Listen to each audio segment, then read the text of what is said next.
It's the Awake Space Astrology Podcast. I'm Laurie Rivers, your host, here to help you with some inspiration to get those aspirations out into the world. Well, it's April 1st. Here it is. I've been warning you for, a year plus years? We've got so much happening in April, and we start with Mercury making its station for retrograde. I'm going to talk a little bit about that in the first part of this episode and explain the retrograde process again, just because there's so much bad information on the interwebs about it and what it might mean with this Mercury retrograde. I think it's a good thing. Not going to lie. If you didn't know, I'm in London and I had an amazing synchronicity happen that I'm going to share with you because it led me to go to a celebration of astrology at the Royal Albert Hall. And I'll be talking about that. That was phenomenal. Not going to lie, highlight of my trip. Who would have thought? I didn't even plan it. So I'll talk about that. We'll, of course, give our patron shoutouts. We've got a bunch of new patrons in the Awake Space. I'm going to tell you a little bit about what's in the Awake Space Astrology magazine and a tweak that I'm doing to how we put it out there into the world that I think will excite some people. Of course, patrons at the $15 level and up, you get that as your perk. No changes to you. But we're adding a lot more to it. I've been really validated and inspired to just take it to a whole nother level with what we're doing here at the Awake Space. So, you got to do what floats your boat, and educating you on astrology and how you can apply it in your daily life is what gets my motor running. And I have so many more ideas for you. So I'm super excited about that. We're going to talk a little bit about the solar eclipse. And I'm just going to let you know I've got a drops coming this week for patrons. And then I'll be doing a seminar. Patrons, you get your special discounts. But I'll be doing a seminar on April 6th to talk more about the metaphysical angle, the energy work that you can do with this. Because it's some real magic energy if you know how to use it.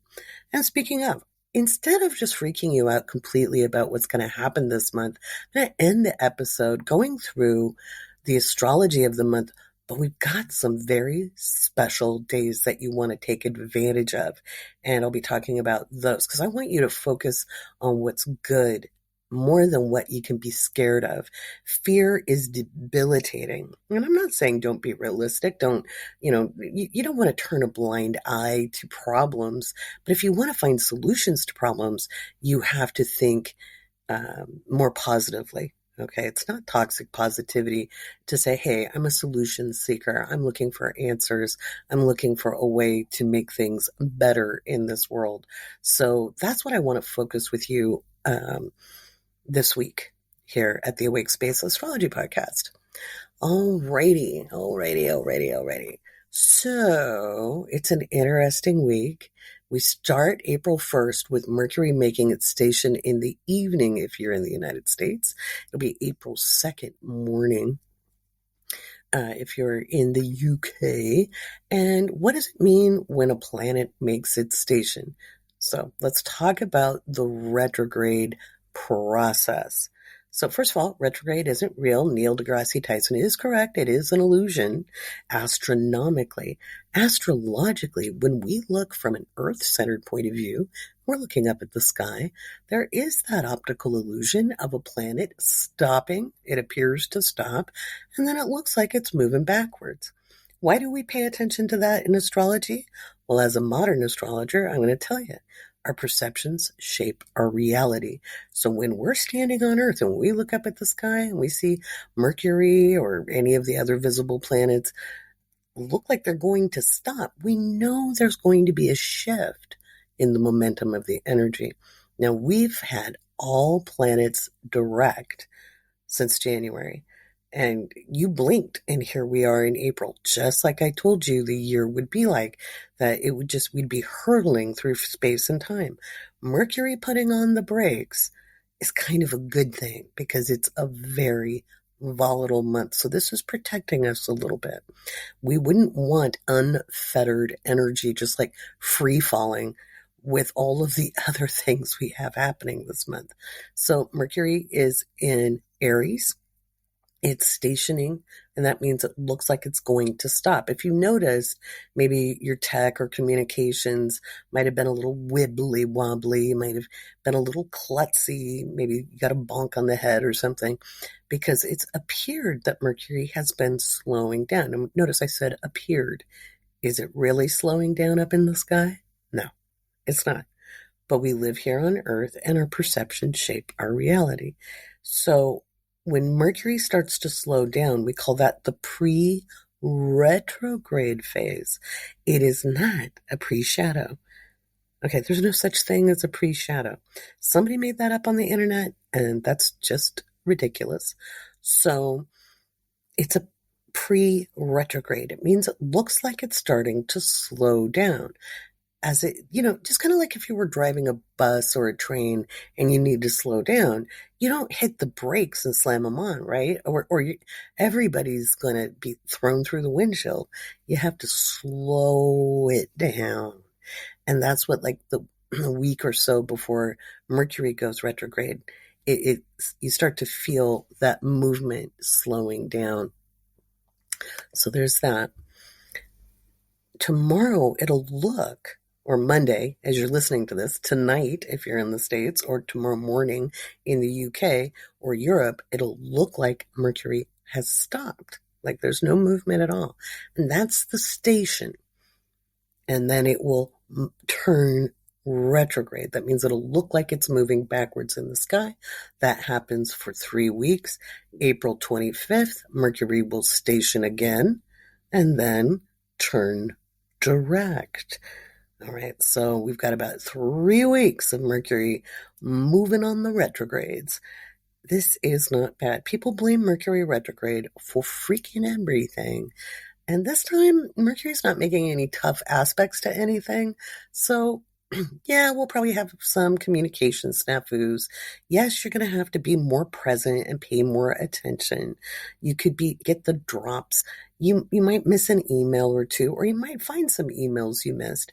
Remember, when we're working with Mercury retrograde energy, it's a great time to go over things we didn't get to over the last couple of months, since the last retrograde. We were running so busy, we might have missed a few things. We maybe have forgotten to dot an I or cross a T. And this gives us a chance to go revise, review, and edit.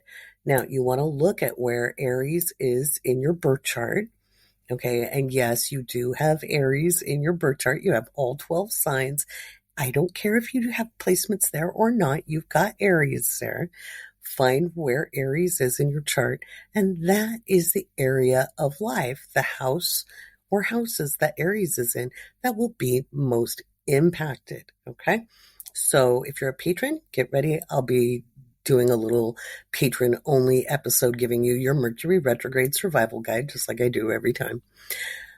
And so that's the Mercury retrograde. I think it's a good thing. I think we all need to consider our individual contribution to the collective. And while Mercury is moving backwards in Aries, there's going to be more of a Libra-esque kind of feeling, like a top note of us energy versus me energy, and where we can look at our individual contributions to the greater scheme of things. There's a whole lot of collective movement and shifting in April, with just a lot of energy directed at showing what we need to change to keep our species going. And we are in a time of massive systemic change. It is ongoing, my friends. Stop looking for the next month to be better or the next year to be better. I'm not saying they're going to be worse either. But if you keep using external circumstances to be your excuse for things being good or bad in your life, it's going to be a rough ride. It's just going to be a rough ride. You have to look at the little things. You have to appreciate the small little blessings. You have to measure your growth. Stop holding yourself to standards that are arbitrary and outside of yourself. You need to really appreciate yourself. And the most radical thing you can do is work on self-love. Okay, and self-love isn't gushy. It's not just about the manicures and the facials, although it can include that. but it's also accepting yourself radically and not looking at what needs improvement so much as looking at what is valuable in yourself. Okay, that's radical. Knowing what your talents are, appreciating your skill sets. So, what if you have more to learn? That's good. That means you're not dead yet. Okay, period. So, that's what's up on deck.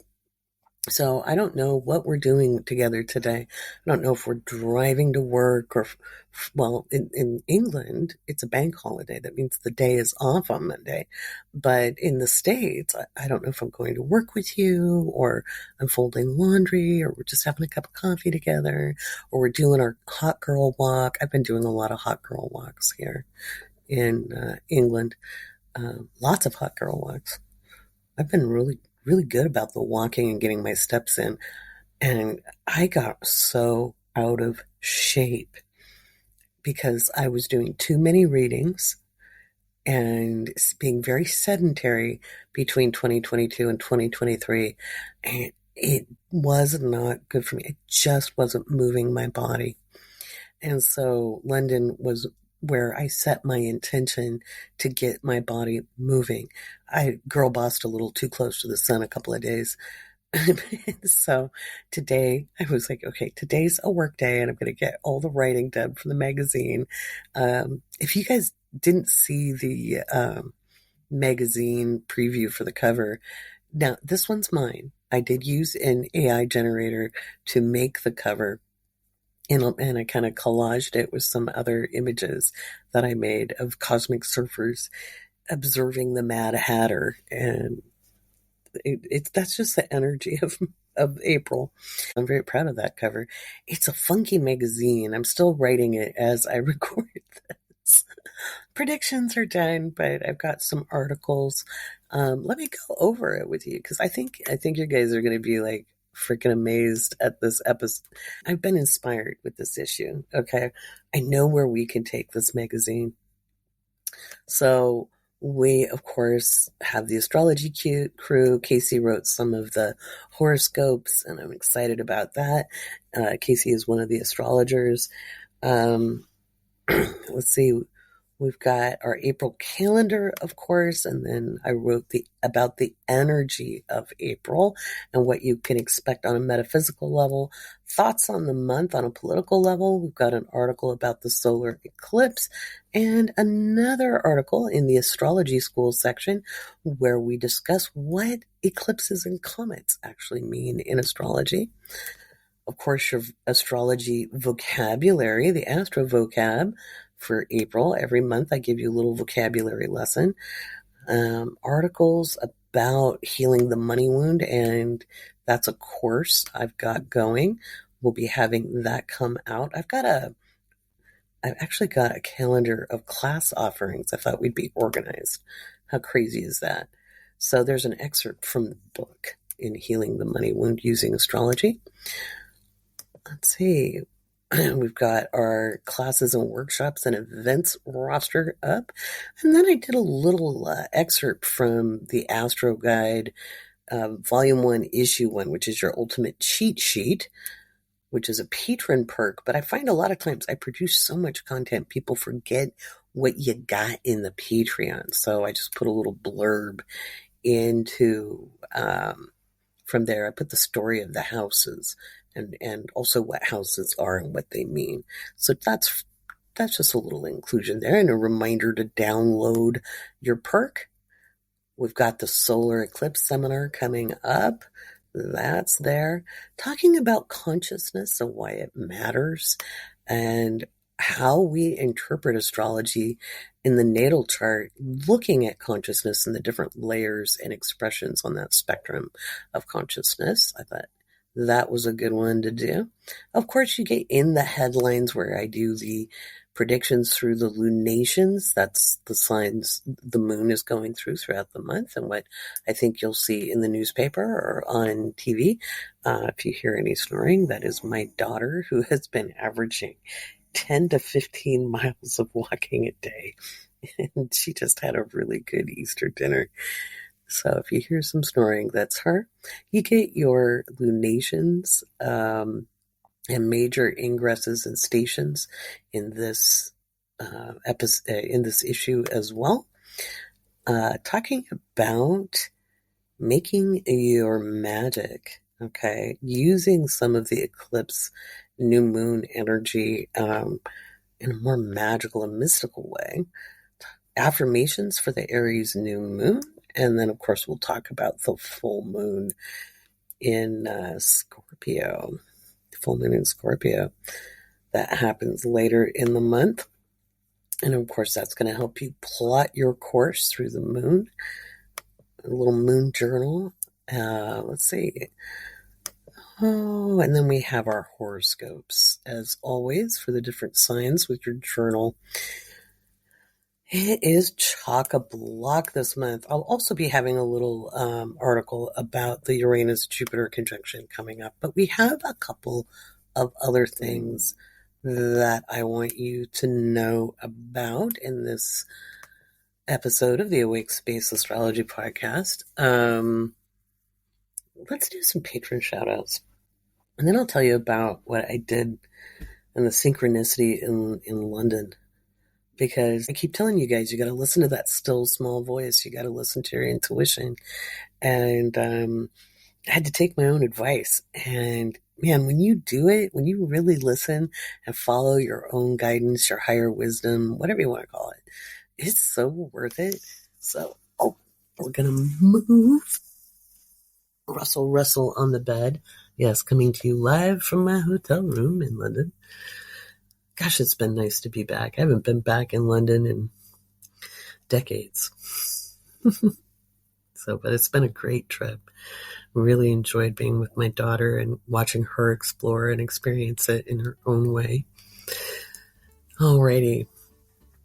Now remember, our newest patrons get the shout outs. And so we've got Karen, KG, Elizabeth, Ricky, Claire, Alexis, Jenny, Maya, Debbie, Christina, Jenny, Larissa, Dee, Laura, Carrick, Rudit, Nico, Alexa, S, Mochi, Negrura, Christy, Robin, Caitlin, Jade, Lisa, Katie, Diana, Tressie, Lori, Deb, Juan, Matt, Sam, Karen, Jamie, Schlip, Island Girl, Stacy, Rebecca, Catherine, Vicky, Jordan, Kenneth, Sophie, Anne, Jamie, Kayla, Megan, Katie, Shelby, Carrie, Monica, Tina, Lisa, Matilda, Cynthia, Fawn, Jennifer, Dawn, Mackenzie, Cynthia, Claudia, Mandy,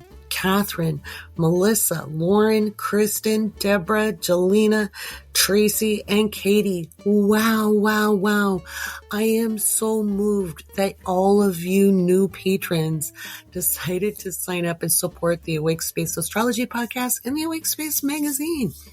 It's just going to grow and become something. Because I don't think we have enough astrology magazines anymore. There's still the Mountain Astrologer. There's still the Astrological Journal. We used to have a lot more astrology magazines. And kind of like when the print industry got hit hard by the internet and people went to blogging, we kind of lost the old zine thing. And I love a good magazine. And one of the things I wanted to do was kind of make something kind of funky. Now, yeah. Anyway, I'm not going to say what I was thinking. I was thinking something, and then I was going to say it, but then I decided not to. Which way? Is Mercury going to station? I think it is. Oh, my goodness. So, oh, my gosh. I want to talk to you guys about using my own intuition. So I had a really cool transit. I had Venus on my North Node this week, and I might have looked at it before I traveled and kind of put it in my back pocket, but I was so busy that, remember, I don't plan things around major transits in general. I'll look at, is this good timing for me to travel? Is it not good timing for me to travel? I do it very lightly because I think we have to give ourselves the credit to make decisions. Now, if something doesn't work out, I like to look at the astrology and go, okay, what about that timing didn't work out, right? And why was that there? So I can avoid things in the future. But I think if we only cast electional charts or horary charts to make decisions. We're really handing our power over to the tool instead of using the tool in a productive and empowering way. And I went through stages as a young astrologer of plotting every move through the astrology. I'm just kind of past that in my experience. So I think it's a phase we can go through. So when I got to London, I was looking to go to Mysteries bookstore because that was the very first metaphysical bookstore I ever found. And I found it kind of in a cool, funky, mystical way, right? It's out of business. So I looked up other stores, other metaphysical stores, and I just plugged astrology into the search query, and there was a shop called the Astrology Shop. And I was like, I wonder. And it looked cool too. And then I was like, I don't know. I looked at the pictures inside and I was like, looks kind of like a new agey place. I don't know. Maybe I'll go, maybe I won't. And I put it to the side. And, I've been in a lot of metaphysical stores. Doesn't mean I don't like going in. I like to get a tarot deck now and then. Where are you going to get them, right? Or buy some crystals or something. But, So I went about my business and it kept popping up into my head. Go to that shop. Go to the astrology shop. Go to the astrology shop. And I'm like, I don't know. I don't really feel like it.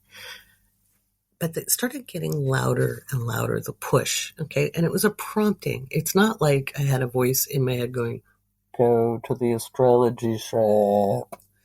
That's not what was happening. But it would just be a little kind of poke energetically, like, hey, the thought would come up over and over. And I started getting visuals of the front of the store that I had seen online. So, go there. It would just flash into my head. And my guidance, the way I work with it, I asked a long time ago to be obvious with me that I needed to pay attention to it because I can be a little obtuse. I think we all can be. And so you can ask that of your guidance. You can say, hey, I need things to be crystal clear and obvious. I don't want to play guessing games. Make it really obvious. Now, how it's obvious to me, for me, and everybody's different, is I will get visuals. So a picture will pop into my head. And sometimes there'll be music. Sometimes there'll be some kind of sensation. Sometimes I'll hear words. Rarely, but sometimes. This time I was getting lots of flashes of, the shop. And so I knew I needed to take the walk. Now, the other thing I know about following guidance, it's not always literal. So I needed to walk to the shop. I knew that much. And it was a 3.3 mile walk. I thought, well, I can do 3 miles. I've been, pushing my capabilities. I can do that. I can always get an Uber home. That's okay. I can do that 3 miles. But I knew that just by doing that walk, there might be something significant occur on the walk. I could meet a stranger. There could be something cool that happened. It didn't mean that the shop itself was the whole reason I was going. I've learned that because think of it like Abraham Hicks calls it the path of least resistance. It's what will get you moving in the direction that leads to what you need to know, do, or have, right? So I took my walk, and Google was kind of a pain in the butt. Google Maps routed me in this roundabout way, but it kind of kicked off my memories because I'm staying in a part of London I didn't go to very much when I was in college. When I was in college or university, I spent a lot of time in Leicester Square, Covent Garden, Soho. That was kind of where the scene was at. Okay, I didn't spend a lot of time in Kensington. I had some friends who lived out here, and I came once in a while. But it was a bit posh, and I was pretty broke, back in the day. So, but we would go to see a movie in Leicester Square a couple times a year, that kind of thing, because that's where they did the big movie premieres back in the day, and that's where Tower Records was, and that kind of thing. I take this roundabout walk, and I end up having to pull out my compass because the Google kept telling me directions, but there was construction happening in the park opposite Buckingham Palace, which I never should have gotten as far as Buckingham Palace. It was nice to see it, though. I've got some pictures. I'll put them in the magazine. But I recognized where I was because, like, oh, wow, Buckingham Palace is, like, in the opposite direction of where I need to go. And Google Maps kept saying, north, northwest, blah, blah, blah, blah, blah. So I pull up the compass on my smartphone, which everybody has that, by the way. And I'm like, okay, start walking in the direction you need to go. Now, thinking back on that, that was very much a metaphysical moment. Because up till then, I was just kind of trusting Google Maps to get me where I needed to go. That's kind of like letting life happen to you. But by pulling out the compass and saying, no, I know my direction. Yes, there's obstacles, but if I hold that direction, I can get around the obstacles, right? Instead of being in the frustration of, it wants me to walk through a fence. There's a bulldozer behind the fence. This is obviously not somewhere I can walk. Instead of being frustrated over that, just going, I have capabilities. I can pull up that compass. I know the direction I need to go. And sure enough, the minute I pulled up my compass and I started walking in the direction, everything started to be familiar. Because I haven't been here in over 30 years, not these stomping grounds. I left here in 91. So I know you were born in 93. Okay. I hear you. Fine. Stop it. Eli, I don't want to hear that you were in pre-K in 2014. Okay. Just teasing. Oh my God. You guys make me feel so old some days. Anyway, so I marched my little self towards Covent Garden, and things did look familiar, and things looked strangely different. Because a lot changes in 30 years. And I wrote a little article on the Patreon about some of the thoughts I had around past lives, that these inklings and these memories and these half-forgotten moments that you have from this lifetime when you've lived long enough.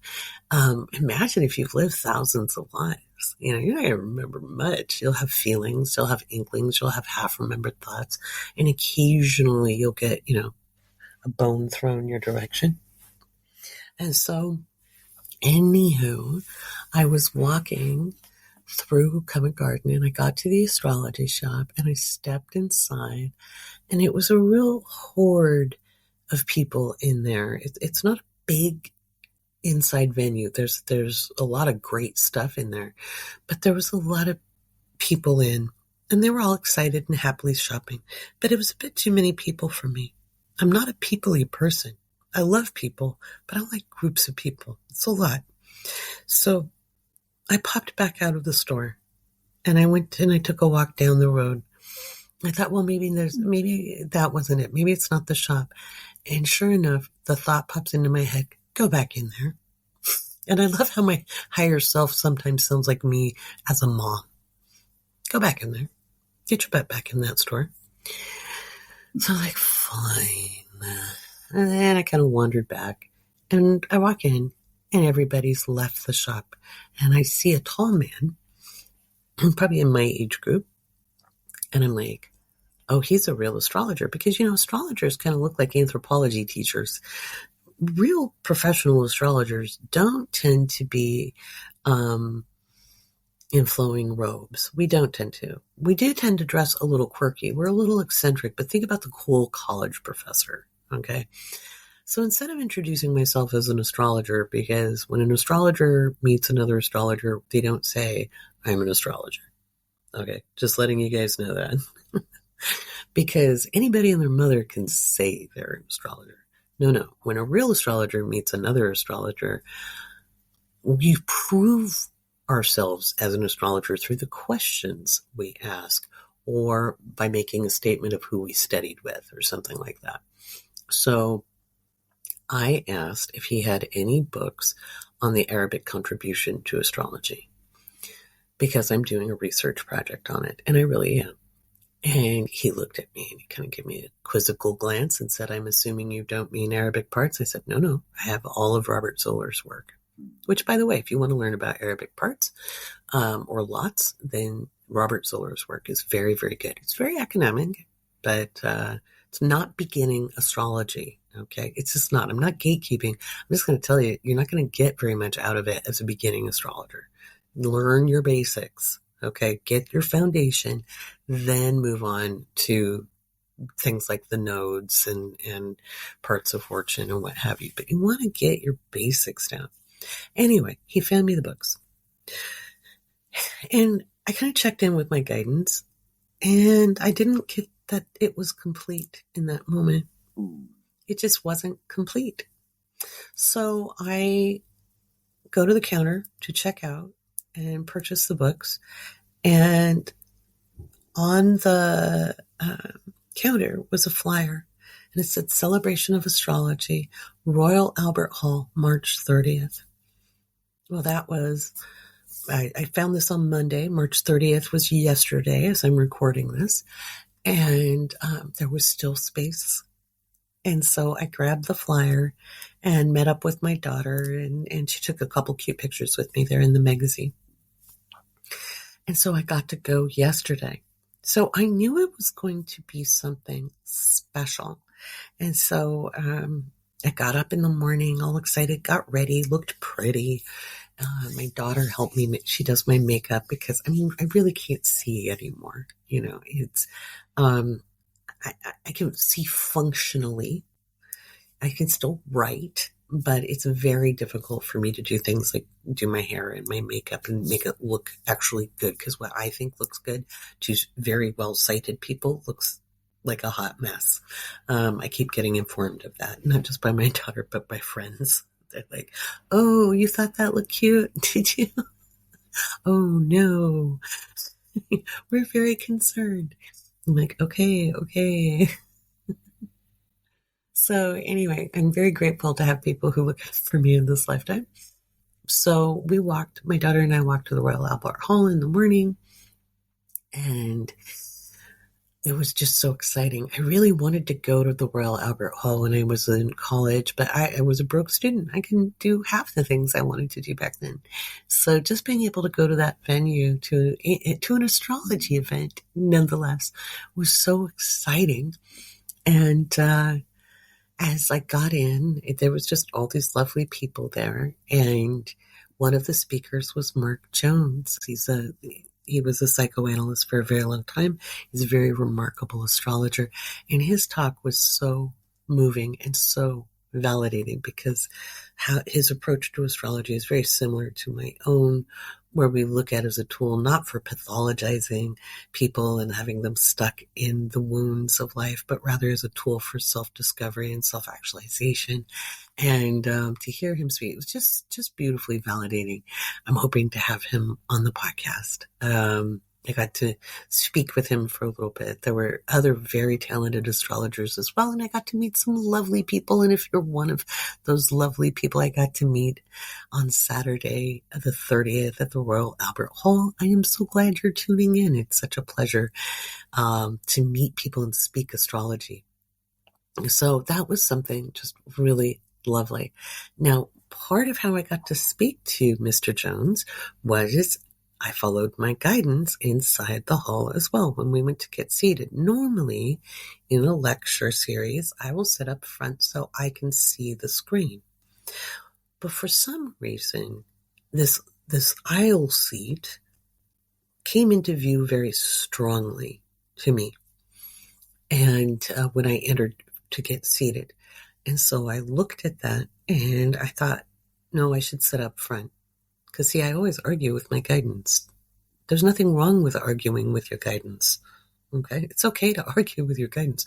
And I was like, oh, I really need to sit up front to see it. And he was like, no, sit here. It'll be fine. You don't need to see. I'm like, okay. So I sat. Well, when people left the podium, they came around the side that I was sitting on in the aisle. So I got to thank Mr. Jones for his talk and introduce myself. And then we went over to where it was easier for people to come and go. And we had a brief chat, which was lovely. So, see, listen to those small, still thoughts. Because really, when your guidance is talking to you, it could be a flash of a vision. It could be a little bit of a song. It could be a repetitive thought. And it's not a worrisome thought. It's not like, I'm going to die. I'm going to die. I'm going to die. That's not going to be it. Okay. It's going to be something like, go this way. Go to the store. Go buy ice cream. It may seem ridiculous even. Like, there's a purple cow on the block on Saturday. And you're like, what? And you drive down the road and you see a billboard with a purple cow on it. That's going to be a clue. Okay. So energy work and understanding, and this is something my guidance has been prompting me on a lot, is to be more forthcoming with the energy work that I do. Because I don't know why being an astrologer seems less weird. But it does. I don't know. Maybe it's the math part that makes it feel less scary. But I'm also a student of theosophy, philosophy, anthropology. I think if you want to be a good astrologer, you have to study a wide variety of topics. And I am an energy worker. I am a metaphysician. I am a mystic, okay, by nature. And so this is a very magical month in so many ways. We have some astrology that is really, really good for doing transformational work. And so often we focus in the outer world. We want to make the world a better place. We want to change the world. But the only way we can truly change the world is change ourselves first, because everything else is kind of a reflection of our own inner conflict. So until we can find peace on the inside, until we can find ways of spiritualizing our own matter and understanding that spirituality does not mean passivity. Passivity, okay, being a pacifist, that is actually a tool of oppression. Okay? That is a tool of oppression. The divine expresses in many different ways. It can be very cataclysmic energy, because sometimes that's what it takes to make a big change. Okay. So it's not that idea that to be spiritual is to be a pacifist is erroneous, but neither to be spiritual is to be destructive. Okay. But it's so much more complex than that. I'm saying these things because we do have the solar eclipse coming up. We do have Mars conjunct Saturn shortly thereafter. We have some very magical days coming up in April. And that's some of what I was talking about in the article in the magazine that comes out April 2nd. And I just thought I'd give you a little bit from that. Give you a little teaser. Let's see. Gotta find it. Gotta find it. Here we go. Let's see. That's horoscopes.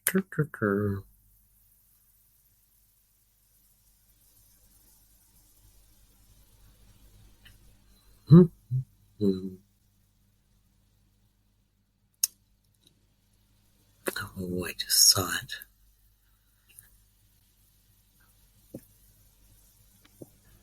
Oh, here it is. So this is a little article I wrote for the magazine, and you'll be able to get that as a patron at the $15 level and up, but it'll also be in the shop. But all you'll get is the magazine, and you won't get any of the other cool patron perks like discounts for readings and classes and all of the extra content that I make there. But maybe you don't want all that. So make your magic. In the chaos, there is stillness. April has some phenomenally magic days. I gotta make this bigger so I can read it here. April holds a lot of volatility, and yet within that, if you can hold your focus, there is an immense amount of magic to be made. The magic on offer requires no ritual nor spell in the conventional sense. What's available is harnessing wild energy using what is called high magic, A more modern way of describing it is mindset. Hold your focus and you can channel yourself into a whole new way of being. And yes, even with ADHD, you can hold your energetical focus. Ask me how. I have yet to meet a neurotypical metaphysician. It's not about holding continual focus without wavering. It's about being able to turn your attention back to the energy you desire to feel after losing focus, even if you have to do it 1,000 times in one day. Learning to shift your attention back to the desired state of being or feeling is the greatest tool you can cultivate. April 3rd, Venus conjunct Neptune. It's literally magic. Like the essence of magic. If Law of Attraction had a mascot, it would be this conjunction. Make a freaking wish energy. Yet when you make the wish, let it go with trust. Don't try to over-control the outcome. Be open to receiving things in ways that are unexpected and delightful. If you wish for a yellow bird and someone sends you a postcard with a yellow bird on it, duh, that's the answer. Follow your intuition and guidance that day. Make sure you read the Astro Guide Volume 1, Issue 2, Instinct and Intuition for more information on how your intuition works. It's a patron perk in the Patreon, but you can also get it in the Patreon shop. April 8th, the Aries new moon or the solar eclipse. You need to focus on your identity. Let go of any kind of need to prove yourself to be acceptable to other people. Lean into authenticity. It's not about being liked. It's about being yourself, okay? Without worry of being good enough, okay? Just be you. April 10th, Mars conjunct Saturn. I'm honestly very excited about this transit. It's make it happen, but work with the energy, not against it energy. This is the time for intuitive action. Do one thing, even if it's a little weird. If something isn't working, let go of frustration and do something that is working. Don't try to force stuff into place. If it's not working, move on to whatever is working. Doesn't mean that other thing that isn't working is meant to be tossed out or not done at all or given up on. It's just not right now. It's not time. Trust me. What will work effortlessly and with ease, and it'll be almost systematic. If you push when the energy is saying pull, you'll know it immediately. Just run with what is working. Don't complain or give up. Just shift gears. You'll see results. And April 20th and 21st, Jupiter conjunct Uranus. This is wildcard energy. This is where you must feel secure inside of yourself to get the most out of it. So for this one, get out a pen and paper and write down all of the things you know you do passably well. Notice I didn't say you had to be an expert. I am a decent friend. I make a mean baked potato. These statements lessen resistance and open you up to some crazy good opportunities that are very hard to predict. It's kind of expect the unexpected energy, especially financially or in the realm of what makes you find stability. April 28th, Mars conjunct Neptune. Bring it on home. This helps usher in the wish you made in early April. Follow your guidance. Allow yourself to pay attention to the synchronicities and connect to guidance. This is not the day to pay attention to the outer world. This is manifesting your inner world into reality. So make some good-sized wishes and then take action.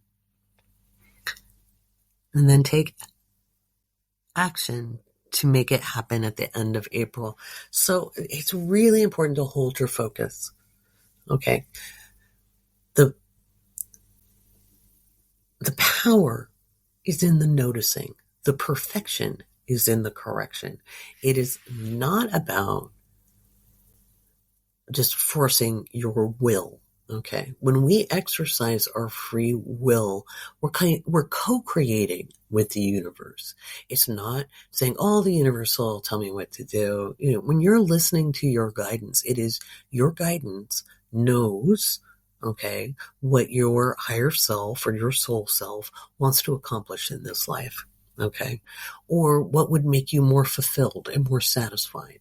So your guidance helps do just that, guide you towards that which will sustain you in this lifetime. Okay. Both physically, emotionally, psychologically, spiritually. And when we listen to that, we then can take action that is aligned with who we are and our purpose here on the planet. And we do contribute to the collective elevating its consciousness. So the collective consciousness can and does elevate every time an individual, just an individual, makes a move in their healing. Notice I didn't even say leap. It's not even about quantum leaps. We don't even want to try that. Just a minor shift helps move the direction of our entire species. And again, I wrote an article about consciousness and conscious expression and how that can reflect in how we interpret astrology in this month's magazine. So there's that. Look at us, round and round we go. But we have some very significant dates. So I'll just round those up for you if you want to take note. And again, these are listed in the magazine. So the first one to pay attention to is April 3rd, Venus conjunct Neptune. Then April 8th, we have that Aries new moon. Okay. Then we have April 10th, which the Aries new moon is obviously the eclipse. April 10th is Mars conjunct Saturn. April 20th and 21st, we have the Jupiter-Uranus conjunction. April 25th, we have the full moon in Taurus. April 28th, we have Mars conjunct Neptune. And those are all real magical dates. Now, the 29th, Venus moves into Taurus. And the 30th of April, Mars moves into Aries. So we'll have Venus and Mars in their home signs. And that's going to be very interesting. I'll cover that later on in April, so you get the most of that information. Oh my gosh, we're covering the whole gamut, aren't we, today? So a lot of how we can wield our consciousness and learn how to hold a focus is covered in the Mystery School. So if you're one of the Mystery School patrons, just know that work, if you have access to all the videos. If you just ran through those 24 videos without ever going to one of the meetings that Mystery School students can hold every week, if you just did those videos and did the process, you'd be 100% ahead. If you want to be 500% ahead, you could show up to the meetings and you learn how to work with individuals, because that meeting structure is golden. It keeps it to an hour. Two, you find support in the 8 minutes that'll change your life in the coaching session, where the group supports one person, and you'll find that it ends up supporting everybody in the group. It's a very transformational 8 minutes. And then the program, which is the curriculum, whatever video they're on, you can just jump in. Any one of those videos is kind of standalone if necessary, but the process is contiguous as well. Took a lot to create that. It's been tested on hundreds of people worldwide, lots of different cultures, lots of different backgrounds, different socioeconomic statuses. Very proud of that work. But that will help you move forward. So let's talk a little bit about what we're going to do on the 6th of April with the solar eclipse workshop. So I've got a drops that's coming out where I'm going to give kind of the basic overview for all patrons, all paying patrons will get the drops. And that's where it's like a video premiere on Patreon, where I go through what to expect with, kind of the cliff notes of what to expect with the eclipse energy on the 8th. And house by house. And I just made the cutest presentation. I'll be recording that to go out probably Wednesday or Thursday. But on Saturday, we're really going to get down into the nitty-gritty of how to step into your authentic self. It's a 90-minute seminar. I'll be talking for probably at least 45 minutes of that, where I get into the nitty-gritty of working with that energy and using it as a catalyst to kind of catapult you forward into your own alignment, no matter where that eclipse is falling in your astrology chart. And then there'll be a Q&A, and we'll do some hands-on work together on learning to kind of feel where things are in alignment or out of alignment in our physical bodies. And that's one of the best cues. It's some somatic work that will help you understand what's going on with you so that you can really learn how to lean into your authentic self. So that's happening on April 6th. There we go. It's a wild and woolly week. So the Jupiter-Uranus conjunction, everybody keeps asking me about that. It's wild card energy, my friends. It's wild card energy. And I'm going to talk about that in another podcast episode, more, closer into it. On the mundane level, I think we're going to see a lot of things happen. I think, we'll see a lot of seismic activity. I think we'll see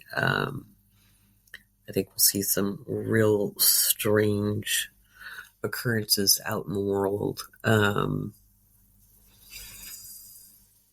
Volatility in the marketplaces. I think we're going to hear some real big news around food supply.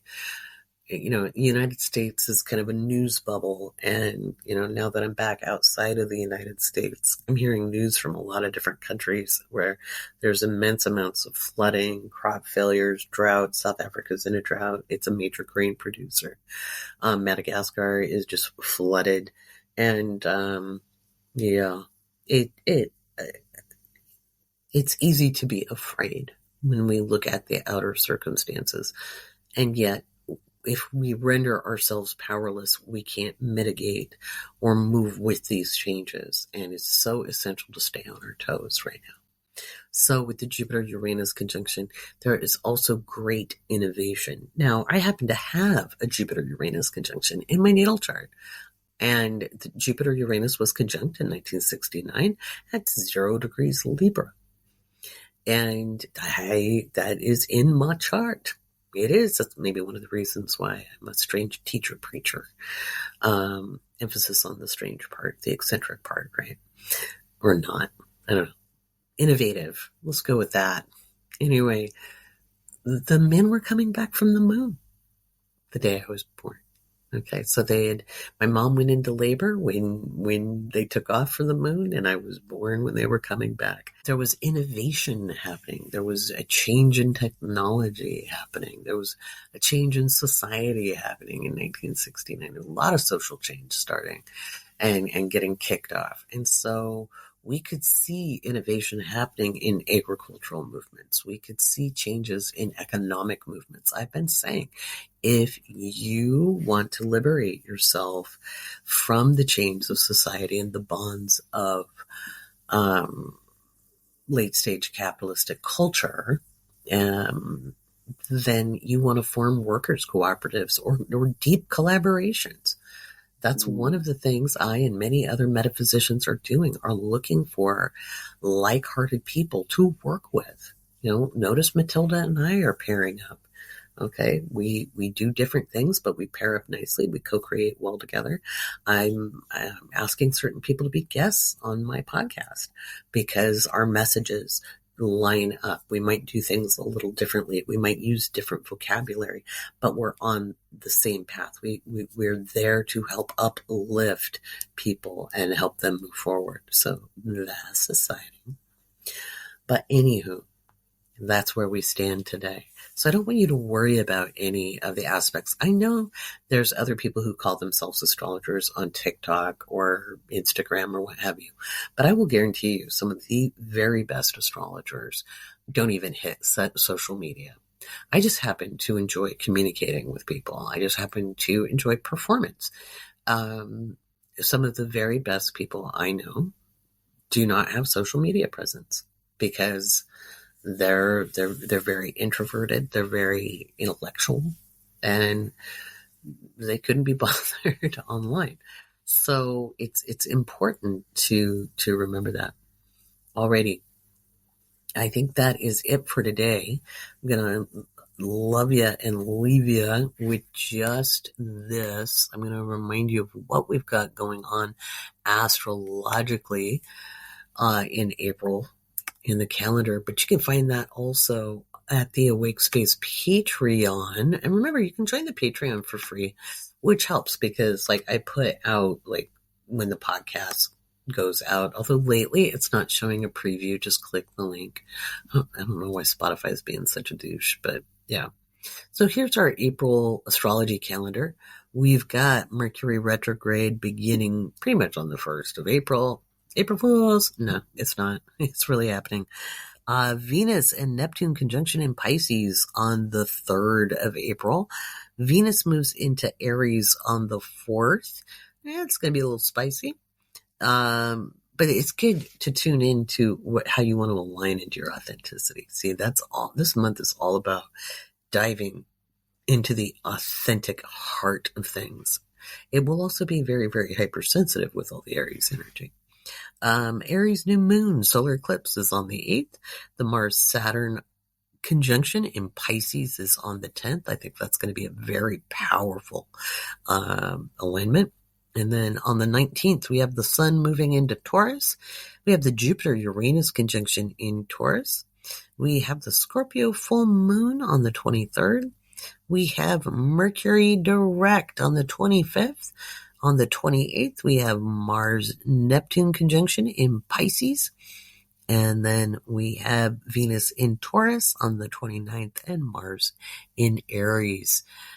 And the little blurb I put on the calendar says, ready or not, alignment time. So you're going to know when you're aligned and when you're not. We're going to talk about that on April 6th at the Solar Eclipse Seminar. Dun, dun, dun. You can find out more about that in the show notes and by clicking on the links to register. If you're a patron, you get your special discounts. Don't forget to go check out those posts. All right. And I'll be talking to you next Monday. And I'll be in the Middle East that day. We're on our way to Bahrain from there, from London. So I'll probably pre-record that episode because I fly out on Sunday night. So we'll find out what happens. We'll find out what happens. But that's where I will give you your week in astrology. I don't do it the first week of the month, remember, because the magazine has yet to come out, and I like the patrons to have their copies. The magazine comes out on April 2nd. So next week you will get your week in astrology predictions, what to expect in the headlines, and we'll talk about the big energy coming up. I'll probably be talking more about that Mars-Saturn conjunction. You're like, but why not so much about the solar eclipse? Because I think it's been, I'll talk about it next week because Monday is a good time to talk about that. But I think there's been so much fear put around it. And I don't want you to fear it. I think that there's some great energy to be used to your advantage with it. But that's only if you hold your focus, guys. We'll talk about that on the 6th. All right. I got to get ready to teach. Yeah, I'm still working. Who knew? Anyway, have a great week. And take it slow with Mercury retrograde. Don't rush it. Take it slow.